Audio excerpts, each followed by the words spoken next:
प्रभु यीशु मसीह के नाम से सबको जय मसीह की। आज का वचन है यिर्मयाह भविष्यवाणी की किताब, उसका 23 अध्याय 32 वचन।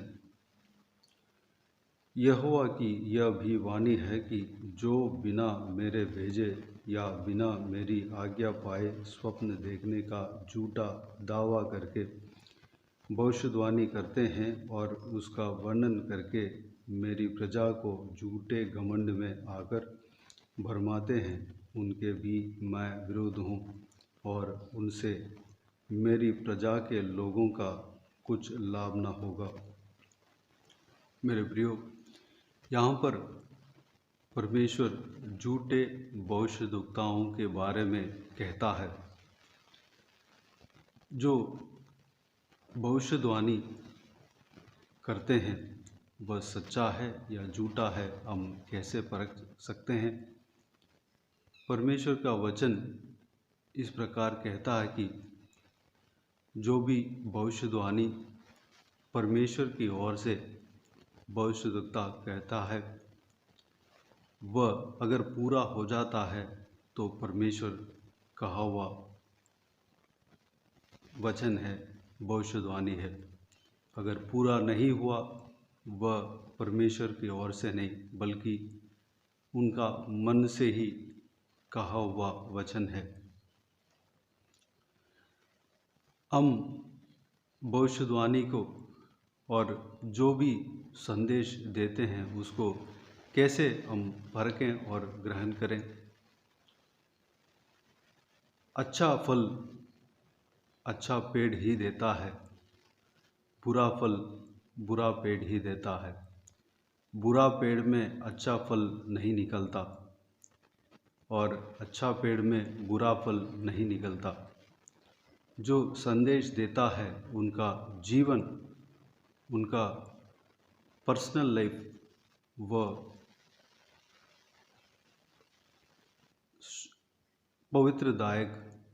पवित्र होना चाहिए। उनका चाल चलन वचन के अनुसार होना चाहिए। उनका बातचीत और उनका चलना फिरना परमेश्वर के वचन की ओर होना चाहिए। उनका चाल चलन से हम परख सकते हैं। दूसरी बात, जो कोई भी वचन सुनाते हैं, हम जो परमेश्वर का वचन जो हमारे हाथ में दिया है, पवित्र बाइबल, उससे हम फरक कर ग्रहण करना अवश्य है। जो कुछ भी वचन हम सुनते हैं, जो परमेश्वर का वचन संदेश देता है, भविष्यवाणी करता है, हमें परमेश्वर का वचन के अनुसार है कि नहीं, हमें यह परखना ज़रूरी है और उसके बाद उसको ग्रहण करना है। या तो हम भरमाए जाएंगे, परमेश्वर के वचन के खिलाफ हम जाने का रास्ता खुल जाता है। नहीं मेरे प्रियो, हम जो कुछ भी भविष्यवाणी, जो कुछ भी संदेश हम सुनते हैं, हम परमेश्वर के वचन के अनुसार है कि नहीं, हमें यह देखना है। उसके लिए हम परमेश्वर का वचन को पढ़ना है, मनन करना है, प्रार्थना में रहना है। परमेश्वर प्रभु यीशु हमसे भी बातें करते हैं और हमारे हाथ में ये पवित्र बाइबल हमें दिया है। उस बाइबल को हमें अच्छी तरह पढ़ना है और जो कुछ भी भविष्यवाणी और संदेश को हम प्रभु के वचन के द्वारा परख कर हमें ग्रहण करना है। नया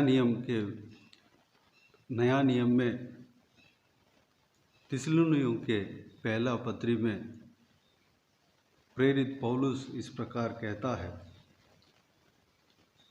नया नियम में थिस्सलुनीके पहला किताब उसका 5 अध्याय 20 वचन में भविष्यवाणियों को तुच्छ न जानो। हमें भविष्यवाणियों को तुच्छ भी नहीं जानना चाहिए। जो भविष्यवाणी कहता है उसको हमें तुच्छ नहीं जानना चाहिए।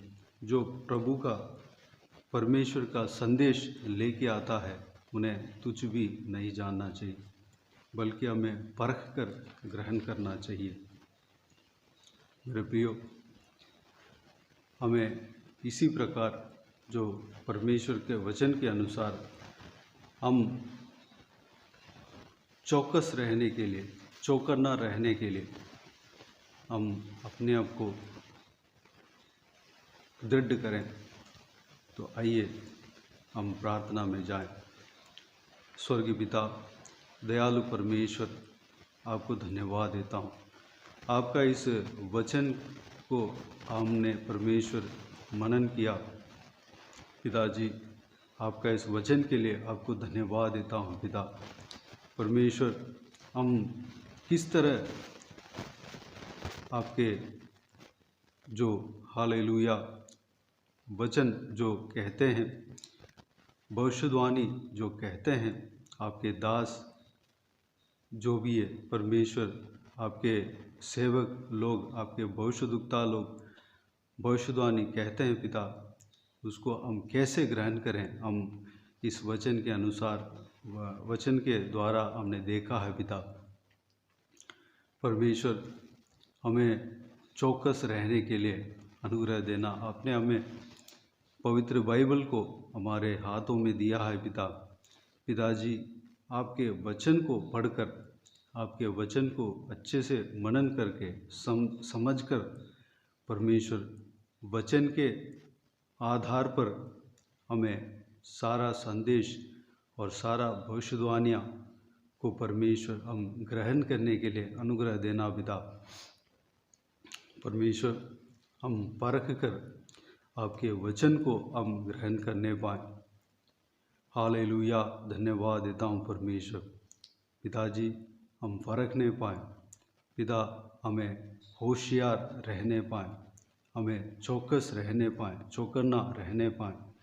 परमेश्वर, हमें अनुग्रह देना, पवित्र आत्मा हमें चलाना, आपके वचन के अनुसार हमें चलाना। परमेश्वर, धन्यवाद देता हूँ पिता। यह आखिरी दिनों में परमेश्वर हमें कोई भरमाने न पाए परमेश्वर, बल्कि आपके वचन के द्वारा हमें चलाने का परमेश्वर, लोगों को परमेश्वर आप हमारे लिए खड़ा करना। पिताजी, धन्यवाद देता हूँ परमेश्वर। हालेलुया, आप हमें चलाना, पवित्र आत्मा हमें चलाना परमेश्वर। प्रभु यीशु हमारे साथ परमेश्वर हमेशा आप रहते हैं, आपको धन्यवाद देता हूँ परमेश्वर। पिताजी, हमें चला रहे हैं, आने वाला समय में भी हमें चलाएंगे, आपको धन्यवाद देता हूँ पिता परमेश्वर। आपके भविष्यवाणी को हम तुच्छ नहीं जानना चाहिए पिता। आपके वचनों को, आपके संदेश जो कोई भी सुनाते हैं उनको हम तुच्छ नहीं जानना चाहिए पिता, बल्कि आपका वचन के आधार पर हम परख कर, आपके वचन के आधार पर हम परमेश्वर, हम जो कुछ भी संदेश हमारे लिए आता है उसको ग्रहण करने के लिए अनुग्रह देना पिता, सहायता करना परमेश्वर, हमें चलाना। पिताजी, हमें आशीष देना पिता, आत्मिक उन्नति देना परमेश्वर। हालेलुया, गलत शिक्षाओं से हमें दूर रखना, गलत परमेश्वर हालेलुया जो भविष्यवाणियों से हमें दूर रखना परमेश्वर। हमें सही मार्ग में चलाना पिता, सही चरवाहा पिताजी हमारे लिए होने पाए। हालेलुया, धन्यवाद देता हूँ परमेश्वर, आप हमारे चरवाहा हो परमेश्वर। धन्यवाद देता हूँ पिता, हालेलुया, आपको धन्यवाद देता हूँ। सभी को आशीष देना, संभालना परमेश्वर, हमें परखने का और हालेलुया सही चीज़ को परमेश्वर पिताजी, सही है या गलत है उस चीज़ को हम जानने का ज्ञान बुद्धि हमें देना, हमें अभिषेक करना पिता। धन्यवाद देता हूँ परमेश्वर, आप हमें चलाएंगे। धन्यवाद देता हूँ पिता। सारा व्यूअर्स को आशीष देना परमेश्वर, संभालना पिताजी।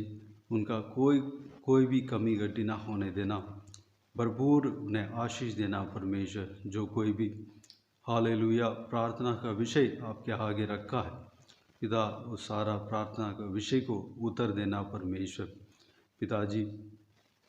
जो कोई भी बीमार हो उनको छूकर चंगा करना परमेश्वर। बीते हुए दिनों में परमेश्वर हमारे लिए बहुत सारा भलाइयाँ आपने किया, आपको धन्यवाद देता हूँ पिता परमेश्वर। आने वाला समय में भी हमें चलाना, आशीष देना परमेश्वर, संभालना पिताजी। हालेलुया। जो कोई भी बीमार हो उनको छूकर चंगा करना प्रभु यीशु मसीह के नाम से चंगा होने पाए। हालेलुया। जिनका जीवन में कष्ट है, मुसीबत है और दुख है, सारा दुख को, कष्ट को, मुसीबत को परमेश्वर दूर करना पिता। उन्हें शांति से भरना, आनंद से भरना। जिनका घर बिखरा हुआ परमेश्वर, उस घर को बनाना पिता परमेश्वर। हालेलुया। हमें किसी भी तरीके से हमें कोई भी भरमाने ना पाए, किसी भी तरीके से, चाहे पैसे का मामले में हो, चाहे आत्मिक रूप में हो, हमें कोई भरमाने ना पाए परमेश्वर। हमें सुरक्षित रखना पिता, हमें चलाना परमेश्वर, संभालना पिताजी। हर बच्चों को आपके हाथों में समर्पित करते हैं, आशीष देना, उनका ज्ञान और बुद्धि देना। हालेलुया। जहाँ कहीं भी जाते हैं आते हैं उन्हें सुरक्षित रखना, उन्हें परमेश्वर उनका भविष्य को आशीष देना पिता। जवान बच्चों को आपके हाथों में समर्पित करते हैं, गलत चीज़ में ना फंसने देना, आपके वचन के राह पर चलने के लिए अनुग्रह देना, सुरक्षित रखना, उनके संग रहना परमेश्वर। हालेलुया। सबको सुरक्षित रखना पिता। बुजुर्ग व्यक्तियों को आपके हाथों में समर्पित करते हैं, उनके संग रहना, उनका शरीर में दुर्बलता, कमजोरियों को निकालना, बल सामर्थ्य से भरना पिताजी।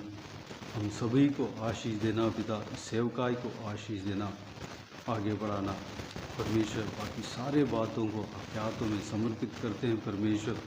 जो कोई भी कर्ज ले रखे हैं परमेश्वर, उस कर्ज को चुकाने का हालेलुया बल देना परमेश्वर, द्वार खोलना। जो कोई भी, जिनका भी काम पेंडिंग है पिता, रह गए हैं, उस काम को पूरा करके देना पिता, उनको भरपूर आशीष देना पिता। धन्यवाद देता हूँ, सारा दुआओं को सुना, ग्रहण किया, धन्यवाद देता हूँ। हम जो कुछ भी हमने मांगा उससे अधिक आप करने वाले हैं, आपको धन्यवाद देता हूँ। सारा दुआओं को प्रभु यीशु मसीह के नाम से मांगते हैं, सुन और ग्रहण करते हैं। आमीन आमीन। प्रभु यीशु मसीह के नाम से प्रभु यीशु मसीह का आशीष और अनुग्रह हम सभी के ऊपर बने रहें। आमीन आमीन। मेरे प्रियो, इस चैनल को सब्सक्राइब करें और शेयर करें। अगर किसी को भी प्रार्थना का विषय हो तो डिस्क्रिप्शन में नंबर दिए हुए हैं, उस नंबर पर कॉल करके आप प्रार्थना करा सकते हैं, या व्हाट्सएप में टाइप करके या वॉइस मैसेज में आपका प्रार्थना का विषय भेज सकते हैं, रिक्वेस्ट भेज सकते हैं। आपके लिए प्रार्थना किए जाएंगे। विशेष करके बुधवार और शनिवार को आपके व्हाट्सएप में वॉइस मैसेज के ज़रिए प्रार्थना करके भेजा जाएगा। इस सेवकाई के द्वारा परमेश्वर आपके जीवन में कार्य किया हो वह भी हमें बता सकते हैं। हम सब मिलकर परमेश्वर का महिमा करेंगे। प्रभु यीशु आप सबको आशीष दें। आमीन आमीन।